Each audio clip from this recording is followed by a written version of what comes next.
When the elevator doors opened, the penthouse was silent, so I heard the swoosh as if it were a clanging bell. Lena had taken Jake on a visit to the zoo to give me some time to cry, but with every passing minute, I both missed him more and knew that it was nearer to Finn coming home. Finn, the man I'd told my worst secrets to, the man I loved, the man I'd vowed to be with until death did us part. Twice. But who I couldn't share this truth with. A truth that... After researching Siren Amelia, I knew what I was going to do, and I knew he wouldn't agree.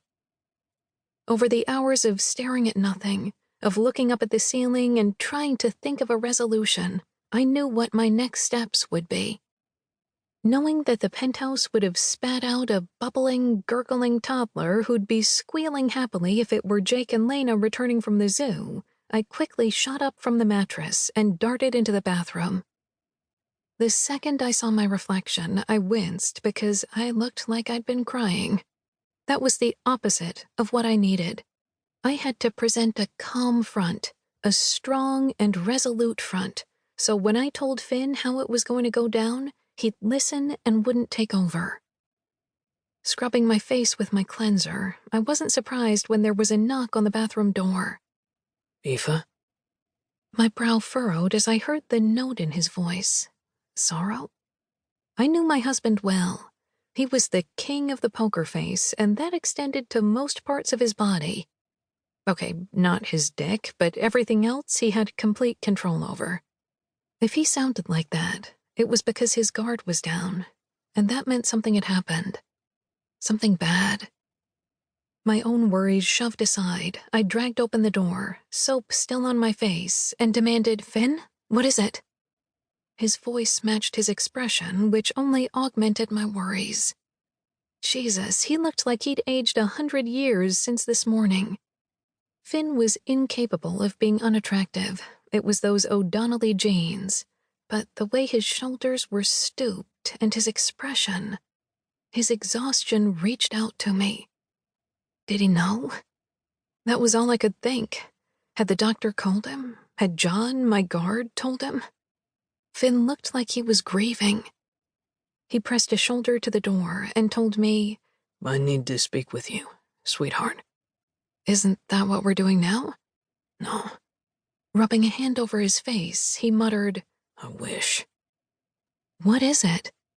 He wafted a hand at me. Wash your face first. Then I watched the transformation happen. He went from being my husband to being the reason I'd love him until the day I died. He straightened up and questioned, Do you need something to eat? How are you feeling? He moved over to me and pressed his fingers to my stomach. That hurt. That hurt so bad. I wanted to scream the truth at him, to tell him that I didn't want to eat again, that I felt like hell.